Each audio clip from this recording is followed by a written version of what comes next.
3 Chinese astronauts communicated on Tuesday from space via video link with students from at least 8 African countries and shared their experience during Shenzhou 14 spaceflight.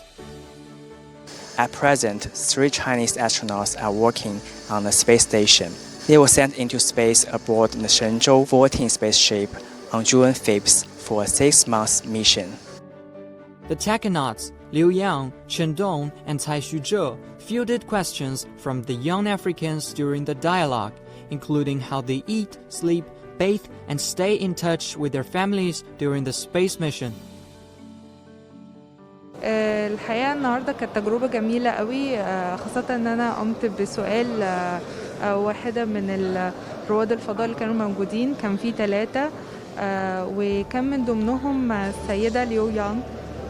سألتها يعني عن بعض الحاجات اللي خلتها تقدر انها تحقق حلمها وتوصل للمكان ده، وعن بيتها وعن حياتها، وعن هل صعب ان البنت تقدر توصل لحاجة زي دي.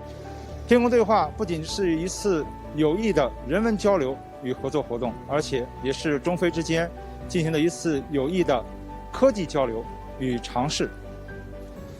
近年来，中非之间的合作不断拓展和深化，航空航天合作的领域是一个新的方向。